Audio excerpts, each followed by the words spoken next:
Welcome back to The Path Forward, Mental Health with Maps. I'm so glad to be beginning Season 2 with you, and it feels especially fitting that we're starting this new season in May during Mental Health Awareness Month. Today, I'm joined by Liz LaRose, president of Monadnock United Way. Liz is a community leader who has made a significant and lasting impact here in the Monadnock region.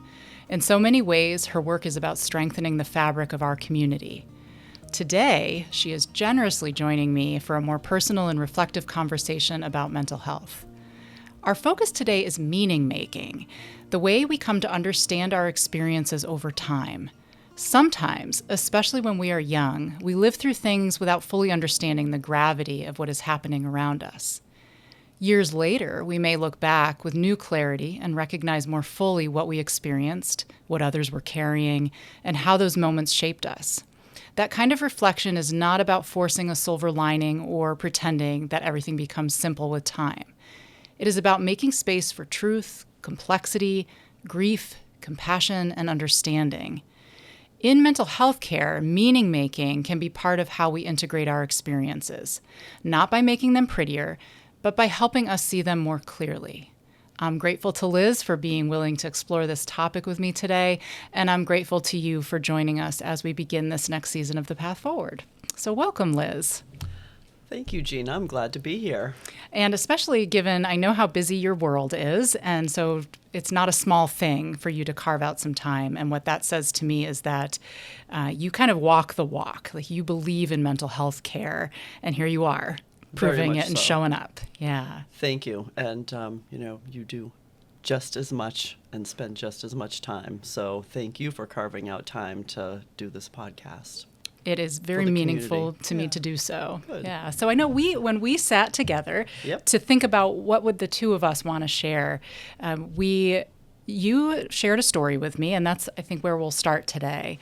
An event that happened in your life when you were young.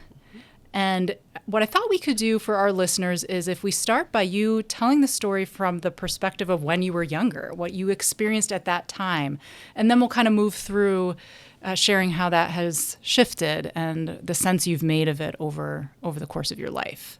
Okay, so way back in time. So when I was about 6 years old, I walked to school every day. It was in the next neighborhood over. And one day I was walking home from school, and a gentleman pulled over in his car and got out of the car and started talking to me. And I was little, and I thought I knew who he was. I didn't, but at that moment, I thought, okay, I know this person. And he was probably presenting himself in a way where he was familiar, where he was intentionally being familiar with you. Yes, very much so. And the road back to my house, there is a graveyard. And so he said, would you like to go in there? I have something to show you. And I said, okay. And so we walked in there, and it was on the corner of this graveyard that was very highly wooded.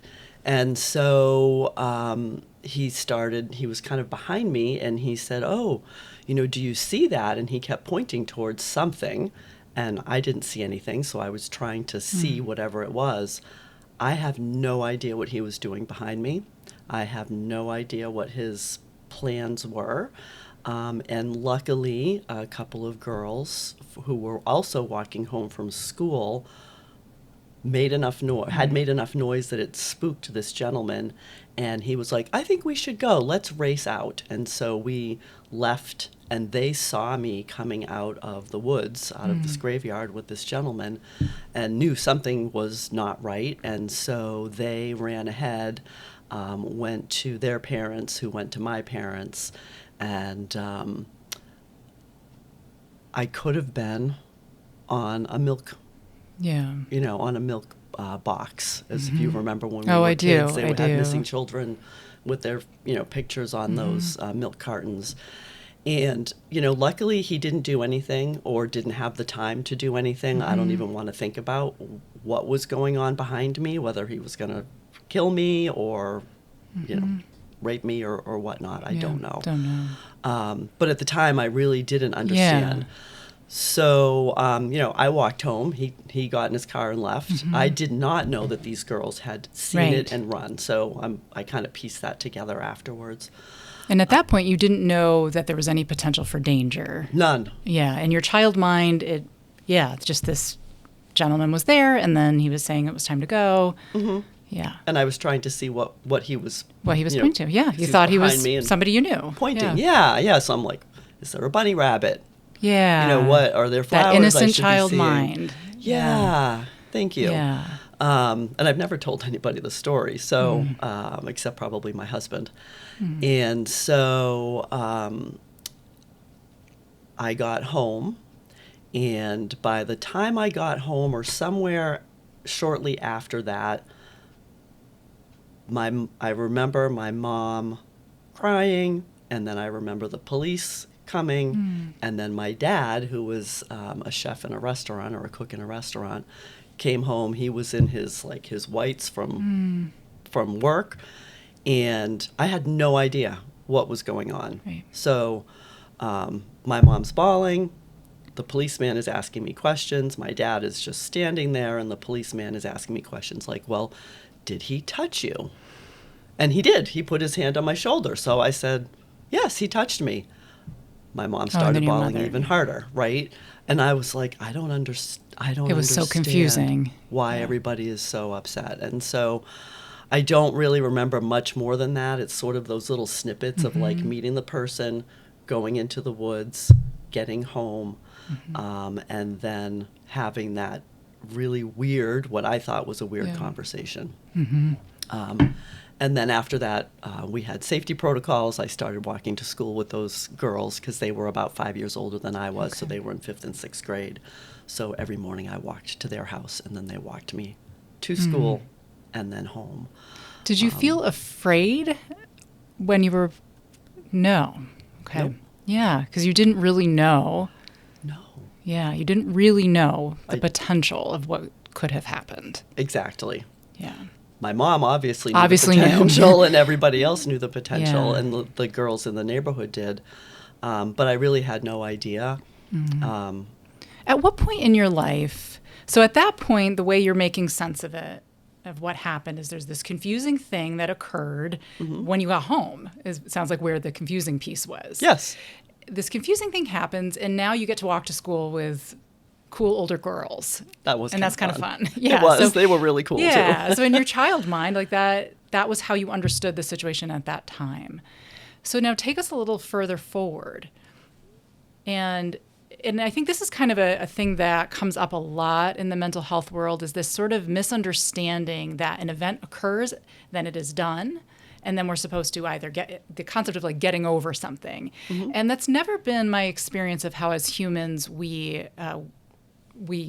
move through experience, that it's more that we continue to like slowly digest things over time. Sometimes we know it's a really horrible thing that happened, and then we're trying to live with that horrible thing and make peace with that horrible thing. But for you, it's sort of this opposite that happened, where something significant occurred and you didn't fully know it yet. Correct. So now you get a little bit older. At what point in your life did some new awareness come into view that you actually were in a position of danger on that day? I think it happened slowly. I can't tell you an exact date or age, but I do know that as I grew older, and so we'll call older probably 10, maybe we could pinpoint it in that time frame, I had somehow processed it enough to say,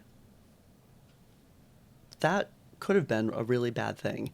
And I'm sure it was due to seeing people's faces on milk cartons and, whatever we were hearing in the news. We had the news on every night, so I was aware of what was going on in the world. And you get to a point where you say, wait a minute, I was spared. Like, this could have gone very wrong, and it didn't. And why? Why did I get away okay when so many other children don't? And what does that mean for me? So it just sort of started out as this realization of how fortunate I was, And so what does that mean? Right. Where am I supposed to take that? And I want, for our listeners who maybe did not grow up during a time when those pictures were on the milk cartons, which I vividly remember. Yes. I mean, so for folks who don't know what that was, literally on our milk cartons, like imagine going to, Hannaford's or Price Chopper and you get, a carton of milk. And on that carton of milk is literally the picture of a missing child with that child's identifying information, their name, so that as a community, we could all nationally be on the lookout. Like how terrifying. So you would sit at your breakfast table or your dinner table and a picture of a missing child is literally there on the table, present. The danger is in our faces in that way. Yes. Yeah. And so I remember as a child too, having this sense of children get stolen, children get taken, and that is a very real thing that happens in the world. Yes. And so then, 10-ish-year-old Liz is absorbing that and seeing that and realizing that you were spared. Yes. And so the questions that you were asking yourself, I think that is kind of the core of meaning making, is when something happens that is outside of the expected course of action. As humans, we all engage in this very natural process of wanting to understand it. And so we ask the questions, why me? Why someone else? Why not me? And we want to understand how the world works when it's moving in these ways that are completely unexpected and unreasonable and surreal. So 10 years old, and you start to have this sort of new awareness. And I'm curious about, so your mother in this process, right? She knew from the beginning. She bawled. Someone touched you. She bawled even more. Of course. Like, that's terrifying and all of that. Did the two of you ever have any conversations over that period of time about this? Not that I remember. It doesn't mean they didn't happen. Right. We did converse about strangers. So my guess would be that we had some of those conversations in a more general way and not like, hey, you went into the woods with a guy. Right. So more about like, how do we stay safe in this world? Yes. Safety protocol. Yes. Yeah, you're going to walk to school with kids now. Yes. Please Yeah. don't talk to Please don't strangers. talk to If you don't know somebody, don't get in their car or walk with Yeah. them or whatnot. So I think it was probably more in that realm. But I can't tell you a time that I remember that we actually had a conversation about this. Right. So then at 10 years old, as you're having the question in your mind of why was I spared, can you share with us a little about how over time you wrestled with that question? Yeah. So it brought me to a point of, why am I still here? So what is my purpose? Why, if I'm still here, there must be a reason, and there must be a reason for me to do something good. And I don't know what that is yet, but I must be here for a good reason. And, I grew up Catholic, so I do have a religious background. And so it was a kind of a God thing, like where God spared me for some reason, what am I to do? Yeah. And so you saw it as part of your purpose to try to find the purpose. Yes. Yeah, that you were tasked with that by being spared. Yes. You were tasked with making sure your life had good works in it and meaning. Yeah. Yeah. And I also went through periods, Gina, of kind of, I don't know if it's sorrow, but just this, holy cow. I skated by this and it scares me. And I can't even really pinpoint what that means, but every so often, even today, it will hit me like, I was spared.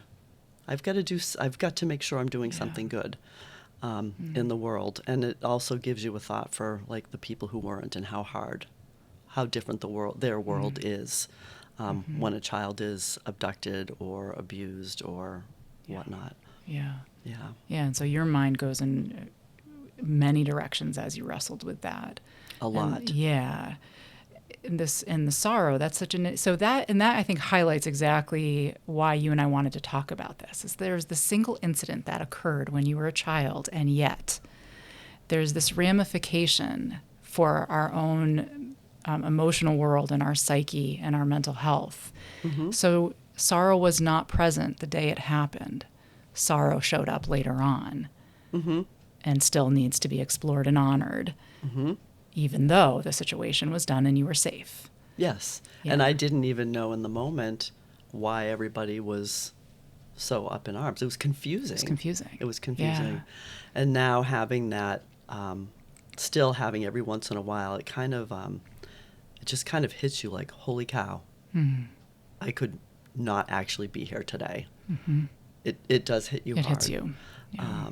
I think some of the things that you and I talked about also were as you're processing these things and other things that happen in your life, how do you get to a good place with them, and what do you do differently? And I think one of the things that was helpful is the people that you connect with, and having a good basis of people behind you, a bench if you're into baseball, having a good bench behind you. And, in that case, clearly family, right? My parents, obviously, the neighbors' parents knew because they're the ones who called my mom, who called the police. Yeah, they rallied around. Yeah, and the girls who walked with me to school every day. Just having that right there, that support system is huge. Huge. And those were girls that I would never have really hung out with because they were in 5th and 6th grade. They were friends of some of my cousins, but they wouldn't have been in my friend group. And then they ended up being in my friend group as a result. And so those are the good things that I think can carry you through, even when you're little and you don't know what is really going on, and it's just confusing, like I must have done something wrong and I really don't know what I did wrong, to having those folks who just are there for you. And when I think of other things that happen in my life and in other people's lives, having those places and people that you can rely on, who are there for you, makes such a difference, even in the toughest times. That's so well said. Every conversation we've had at this table, every guest that has sat with us and told us their story, one of the common threads is always the power of community support. Always. That we are these relational creatures. We are meant to live in community. We are not meant as humans to be in isolation. We certainly can seek solitude. Sometimes that's lovely. Of course. But that's different. That's very different. And so what I think is really remarkable about you, Liz, is that, we can have these moments in our lives that are eye-opening, recognizing that, our life is precious. Maybe our life has been spared in some way. In that scenario, people could take that in a million different directions. Somebody could decide that you only live once and they're going to devote their full life to skydiving and to thrill seeking. Yes. But your mind went to, how can I take good care of other people? And you have devoted your career now to building and strengthening our community. So help me understand that. So it went in that direction. It went in the I have a responsibility to do something meaningful. I have no idea why I chose that. I think it's just uniquely you. Thank you. We could say on the skydiving, I'm afraid of heights, so that was definitely not the path I was going to go down. But in all seriousness, people matter to me, and they always have. And it may also be a reason, I'm just thinking of this now, as to why I talked to this person and allowed them to take me into the woods. So people matter. And that's just always come back to me as to how can I make my life meaningful for myself and others, and particularly for others. You just illustrated something that is exactly what the process of psychotherapy is all about. And we're not sitting here doing that. I know that. This is just an interview. But Liz, something just really kind of special happened in that moment. So we're having a conversation, right? We're intentionally choosing to look at something that happened in your life, and something that, that you've shaped to turn it into and transform it into something really powerful in terms of your community service in this world. And then you had a new awareness of, oh, because I care so much about people, that's why little Liz, she always had that. She always cared about people. She was drawn to people. So that now it creates a new layer of understanding of why 5-year-old Liz made that choice. Yeah. And so it extends greater compassion and empathy to her, to that younger piece of yourself. Oh, yeah. thank you. And that's what that's the whole point of, why we look at things again. It's not to, it's not to rehash just for the sake of rehashing. It's because the more we come to understand something and see it with clarity, then these new understandings emerge that help us keep propelling ourselves forward in some way. Help us define the present moment and why we've landed where we've landed. Agreed. Yeah. So tell us a little bit about, so you definitely do quite a bit in this community. And it's it was funny when I was talking, I was just talking to one of our board members earlier this morning, and he asked what was in store for the day ahead. And I said, oh, we have a podcast recording we're going to do today. And he said, who's the guest? I said, Liz LaRose. And he said, oh, that's perfect. Ooh. And he said, that's perfect. Nobody speaks to this community more than Liz LaRose. Oh, my. Yeah. Oh, that's pressure. How does that feel? But that being said, your vision for this community is really quite beautiful. Could you share a little bit about kind of the Monadnock United Way in this season? What is the vision? Oh, our vision is for a community that is thriving, where everyone is thriving and cared for. And that is super important. It means everybody in our community. Those who are in community a lot and present and at meetings and other things in our world. And it means those who are not. And how do we make sure that everybody has those opportunities? At United Way, we focus in a couple of areas. We focus on youth opportunity, and we focus on financial security. Those are two really important foundational ways that our community can be strong and that the individuals within the community can be strong. And so when we're helping our youth, for instance, in social emotional skills, which is something that we have been supporting, funding, and providing assistance to since I've been here, when we're helping our youngest children to be able to be strong emotionally and socially, and their parents as well, that's great for them for now and for the long term. And then hopefully it does build the types of skills that help people to say, oh, this thing happened to me, big or small, and I can get through it. And I know the buzzword right now is resilience, and it's actually a pretty good word. It's a great word. Because it is being resilient. And then, of course, financially, if we're not financially resilient, that adds to stressors. It adds to, I'll just say stressors. I think that's probably the best word. It adds to the stressors. And then how are you going to be able to operate emotionally within your family system and your friend system if you don't have the skills and then you're stressed out by financial issues? Absolutely. Yeah, and that's what we see in the mental health world is anytime the economy is struggling, we see increases in child abuse reports, we see increases in domestic violence incidents, we see the stress on the family absolutely impacts mental health in such a significant way. I started my career in the infant mental health world, which always sounds like babies on couches and we're talking to them about their dreams or something, which is not what it is at all. It's very systemic intervention. And so what you are describing, the focused investment in our community on young childhood is a infant mental health intervention itself, like the policy level that we want to prevent later mental health issues by making sure those early needs are met, and that includes the family system. And so in a million ways, like when I say that you are working on strengthening the fabric of this community, it's exactly that. The more you all are doing that work, the fewer referrals we will end up getting in the long run, which is beautiful. Our job, like our hope always is that we are no longer needed. I don't think that will ever be the case because being a human involves a whole lot of suffering and grief and things like that. But those community level interventions are one of the most supportive things that can happen for the mental health world. So we are so grateful that you all are doing that work on the financial end as well, because we see it in those two buckets are definitely areas where we see a lot of mental health fallout if those things are not in place.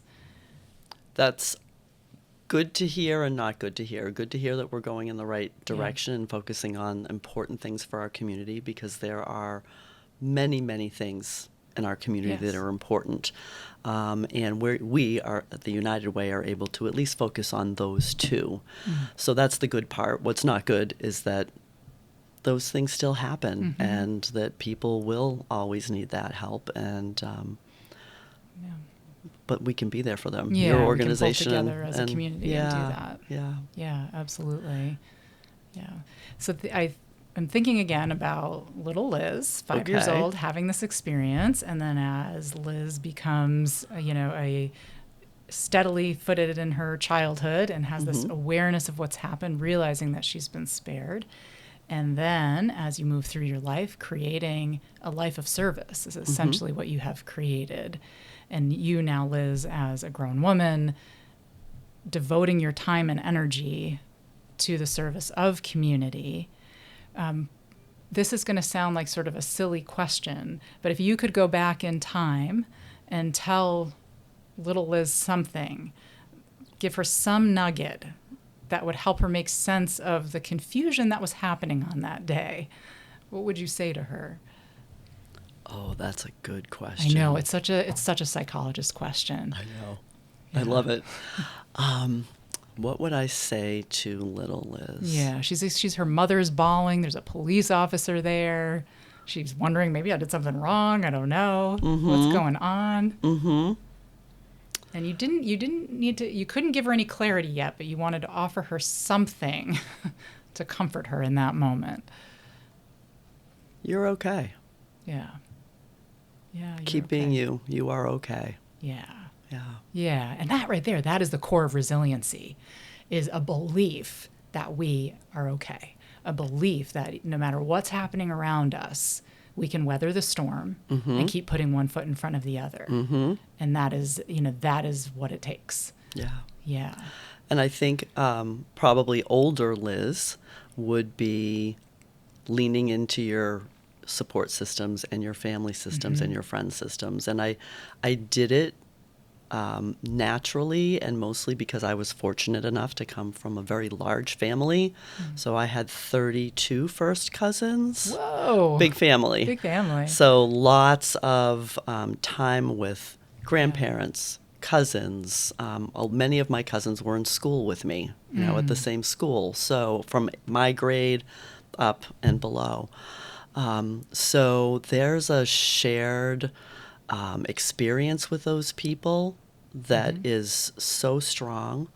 And so I was very fortunate to have that. But you can also make that. And there were other places in my life where I had to make those connections. So in school, with friends, also with, going to work and meeting people. And as you grow older, you keep kind of growing those different systems. Joining into groups or clubs of things that are, important to you. But being able to have that as your, kind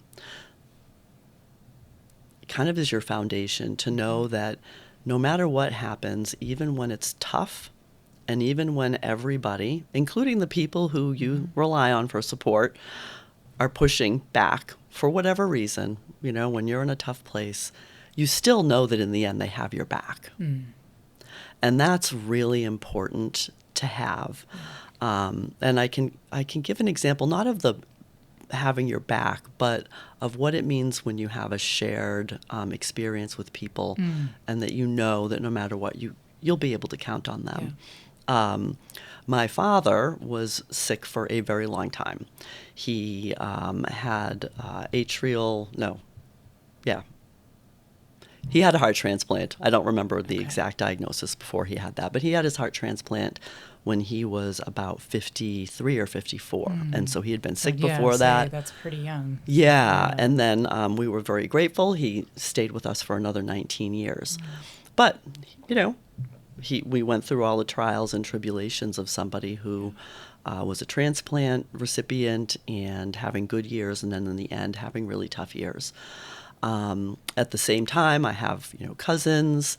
One of my cousins that was my age and that I spent a lot of time growing up with, his father, so my uncle, passed away suddenly, just was standing in the kitchen and then died. And we were, at this point, I think in our 30s. I mean, I know I was married to my husband.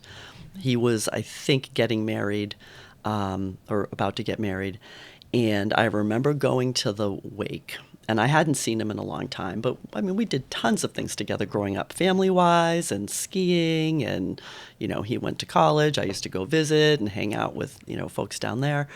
So I remember walking in to the funeral home, and, you know, you're going through the line, and when I got to Tom, we just locked eyes, and both of us, like, collapsed isn't quite the right word, but we both kind of lost it.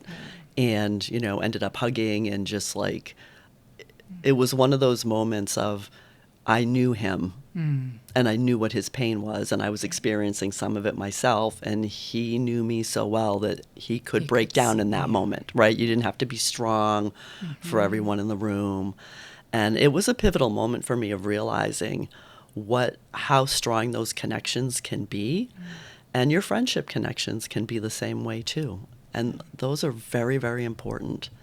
And those, make all the difference when you're going through something as intense as that. Yeah, and I didn't even realize until that moment how strong that connection was to those people, to my cousins who I've grown up with all these years. And then there's this very organic mutual reaction where you emotionally just collapsed into each other, which also creates that support. Literal physical support.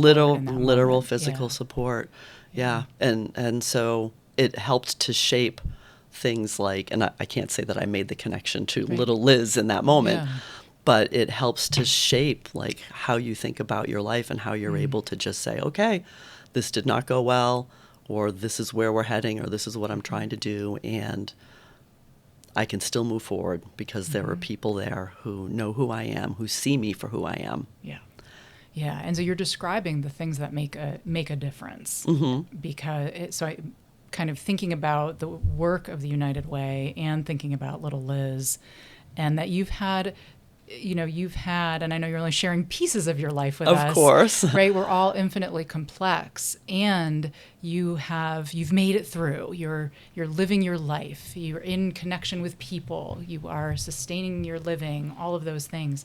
So thinking about the ACEs scores and the ACEs reality, and for our listeners, the ACEs are the aversive childhood events.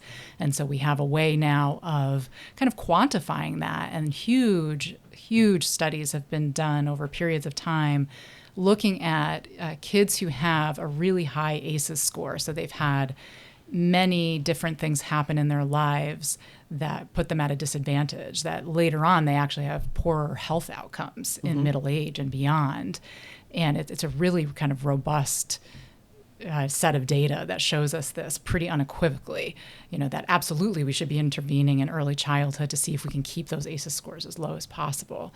For me, it also helps me understand why one person becomes resilient and one person has so many barriers to resiliency and really needs more of our community support. And so when you think back to your life, and you're describing, you had this huge family, but a connected family. So a connected family created for you kind of a way of taking away one of the potential negative ACEs that could have been there. So family support is a positive influence. What else did you see in your life that maybe was sort of on the positive end, kind of not the ACEs sort of experiences, but what else was present in your life that helped you to be able to then access, okay, I can keep going. I can keep moving through these things in my life. So I'll continue with the family portion and then friends. So our family on my father's side had a restaurant in Nashua that was pretty well known, and we served 1,000 people a night on a Thursday and a Friday and a Saturday. Wow. So it was large, and it had been started by my great grandfather. Oh, So no kidding, yeah, Liz. Wow. yeah, isn't that fun? Yeah. So that was another sense of place. So there was the first cousin I mentioned, Tom, was on my mother's side. This is on my father's side. So two pretty large families. And so my grandparents worked there. My great aunts and uncles worked there. My aunts and uncles worked there. Some of my cousins worked there. And I had the opportunity to work there in high school as well. And it was a big part of my identity. And I think our identity as a family, a small family and an extended family. And growing up, also, people would say, "Oh, your last name is LaRose. Are you from the Modern Restaurant?" Yes. And, "Oh, I love to go there, blah, blah, blah. I know your cousin so-and-so." And so that also provided place within the larger community that was super helpful. People know who you are in a positive way. And again, you know that you've got this group of people who care about you. And how many people get to say that they have good relationships with a ton of great aunts and uncles Very few. besides Very regular few. aunts and uncles? Yeah. So that was big. I also, as we mentioned, I like to be around people. So during school years, I had good friendship. Was able to make good friendships. And it wasn't without the normal issues. Junior high was horrible. Still junior high. It was horrible. Yeah. I had a few good friends, but it was the typical junior high experience. By the time I got to high school, I started to make different friends that lasted longer. But interestingly, I have bumped into some of the friends that I had during those junior high school years who, now as adults, those things are gone. Yeah. Right. So that's kind of nice to be in a place where you see somebody and you think, "Oh God, we never really got along then." And they just walk up to you and they're like, "Hi, how are you? Do you remember me from junior high school?" And you're like, "Oh, okay." Vividly, I remember you. Yes, exactly. So, and then of course I wonder, who did I torture in junior high school? Because I was tortured by some. I'm sure I tortured others. And so whoever I did torture that's listening, yeah. My apologies, because, you're a good person, whoever you are. And then building up a community. So when we moved here, my husband and I moved to this region from Nashua. We both grew up in that region. We moved here in 2001. And he was worried for me because we live in Sharon. There's 350 people in Sharon, and I'm an outgoing person. And I was a consultant in marketing, and my clients were all in the 495 Boston belt. And he thought, "Oh my God, how are you going to be able to do this here?" And I said, "Well, let's give it a try. I'm game. I'd love to do something different." And Nashua is still only an hour west, so we east. So we can go back home if we need to. And I have to tell you, Gina, I think because of the way this community is and having a small town, I met people immediately and have made friends that have lasted all of these years. And I can remember one in particular going to town meeting who saw me sitting at town meeting, and 60 people show up for town meeting, and it was like, "Hi, you're new here." And then there's a friendship that has stayed all those years, and then you get to meet other people. And I feel like I have more good friends here than I did when I left my home city. Yeah. And nothing wrong with the good friends I had there. Of course not. Because they're still friends, but we really built a really good network, and that's also super meaningful. Yeah, and that's going all the way back to little Liz, and I know I'm a psychologist, so I'll keep doing that. Yes, but, okay. But I talk to her sometimes, I do. You? Yeah. You have to. Okay, little Liz, let's Yeah. Let's get this together now. It's time to get this day started. Yes. Yeah. But so you took the course of your life, all the different experiences that you had, and experiences that you had then as an adult as well. And having a parent, even if you were already grown at the time, having a parent have a heart transplant, that is not a usual experience that people have. Mm-hmm. But it seems like the common thread linking all of it is that a sense of place, belonging, and community support, whether that's family, friends, mixture of the two, that all of that has been pivotal and helping you to be a resilient human in this world. Yes. And so then you step into your adult life, into new circumstances, ready to form more relationships with a belief that relationships will happen. Yes. And so if somebody grows up in a way where it feels like relationships are only a disappointment, they do not fit in, they do not belong, then you can imagine that person going to a town meeting and keeping their eyes down and not being open to talking to another person. And so it also says to me the importance of us being the person who will go up to someone and say, "Hi, you're new here." Yes. And to try to build those connections if we've had some of the privileges that allow us to do so. And it seems like that's a lot of what you do in the world, Liz. Thank you. Like you walk into a space, you walk into a meeting, and you immediately create connection. I know myself as an introvert, I walk into a space and I'm looking for the corners of the room. Where can I disappear a little? But you walk into a space and you see me in that space and you say, "Hi, how are you?" Yes. And you're warm and you give me a hug, and it creates a sense of comfort and belonging. And it makes me feel like, oh, I belong in this space. I love that. Yeah. So we're both having a psychological moment. We right really now. are. Yeah, we really are. And I have to say, when I think about that, what bubbled up for me was, if I got all those hugs, that's what I'm giving back. Yeah. Are the same ones that I got. And, people, obviously I'm an extrovert. Introverted people, this is not going to work for them. But you don't have to have 32 first cousins, not to mention the second cousins who went to school with me, but the first cousins. You don't have to have that to still have the support system. It can be one person, two people. Yeah.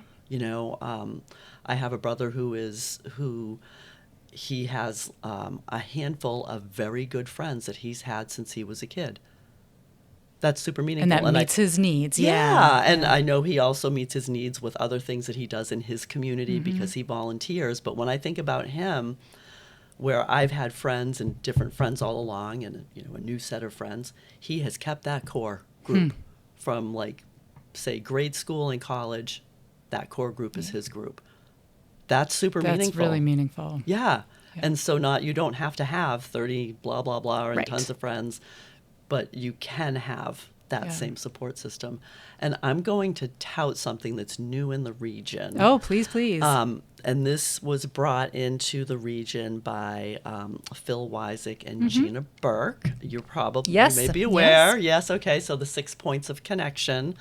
And I wasn't around for the first meeting. I was on vacation, but I went to the second meeting this week. And I won't remember all the points.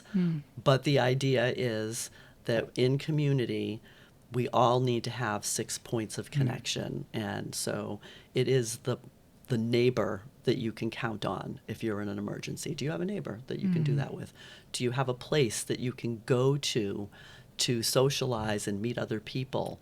And do you have somebody in your family or a close friend that you can count on? And I don't remember all the rest of the points, but the idea is there are ways to make sure that you can be resilient. And when I first looked at it, I thought, well, okay, I do a lot of those things, and that's good. And I do it in that gregarious, outgoing way. But what about the people who aren't? And I thought, well, they need one person. One neighbor. They don't have to have 5 neighbors that can help them. They need the one neighbor. Just that one point. Yeah. Right. And if you've got enough of those 1 points of connection, then your community is stronger.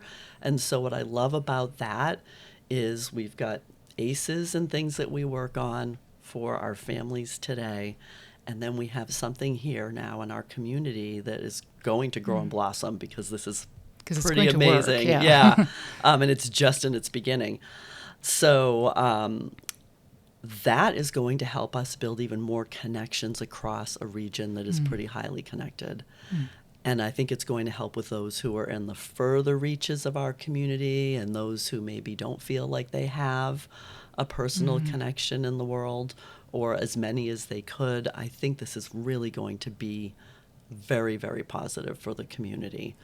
Thank you for bringing that in. I had because it was on the periphery of my awareness. Yes. And so thank you for bringing that in so our listeners too can hear about this. So it's 6 points of connection. And if somebody wanted to look a little more deeply into that, where would they go to find some info on this? Yes, so it's an organization out of Seattle, and it is called the National Chamber of the U.S. The U.S. Chamber of Connection. U.S. Chamber of Connection. Okay. Yes, and so this region's program now is called the Monadnock Chamber of Connection. Beautiful. And then that's where your 6 points come in. And so if you just Google that, it comes up really fast on your computer, and then it goes through all of just the homepage. You can scroll down and see all the different points, what they mean. You can see what it looks like across the country with the work that has been done already in Seattle and some other major cities. And super kudos to Gina and to Phil, because they wrote a grant to this organization, and this is the second round of grants. It has all been major cities. There were, I believe, 5 that were awarded this year, and this is the only rural community. And if anybody can do it and make it happen, it's them. It's them and the great. rest of us together. Yeah, that's something I think so unique about our region. And some of our listeners are actually well outside of our region because we can see where people are in the world who are listening. So for folks who don't know about the Monadnock region, so we're all surrounding Mount Monadnock, which is why we're called the Monadnock region. But we are a group of small towns and rural communities, and there is something really kind of unique and beautiful that happens here, that there's a mindset of collaboration. There's a mindset of pooling resources together. There's a mindset of nobody's coming to save us, so let's figure it out ourselves and let's just do something. A lot of really great ideas that then people decide, so hearing that Gina and Phil went for a grant that's only gone to larger cities, that's the mindset of if there's not a way, we'll find one. We will find it. We will find a way. Yes. Yeah, I love that. And those kinds of efforts, so here at MAPS, when we hear something like that, 6 points of communication, not communication, 6 points of connection, when we hear that those things are happening, those are all things that are supportive of mental health. And so we certainly are here for folks as they want supportive outpatient therapies. And, there's lots of things that come up in our mental health care that require some professional support and assistance and some treatment. And there's so many things that can happen that in general support our resiliency as humans. And so we want all of those things happening at the same time. So that's a very cool project. Yes. Yeah. I'm excited about it. And you're right, we do need them all happening. It is a matrix. It's a matrix. Oh, I love that. Yeah. Thank you so much for being with us today. And thank you for so vulnerably sharing the story about little Liz and how that's shaped your life. Thank you. Thanks for letting me tell the story. I hope that this will be valuable to the listeners. I believe it really will be. And I think, you brought up concepts today that I think are very universal to the human experience in the context of some experiences that were very unique to you. And I think I think that will resonate with a lot of people. Good. Well, thank you. Thank you for the good work that you do. Thank you for taking care of appreciate folks. That. Yes. I appreciate that. It is so important. It is my life's work. It is where my purpose and meaning comes from. I hope at some point somebody turns the tables. Well, that's interesting that you say that. Yes, that is not in the current plan, and I would be more than happy to do so at some point. Yeah. I'll interview I have you. some stories to tell. Okay. I do. There are reasons I became a mental health provider. Yeah. So I'm going to go ahead and say goodbye to our listeners. So thank you so much for listening today, and wherever you are on your path, we are honored to walk alongside you.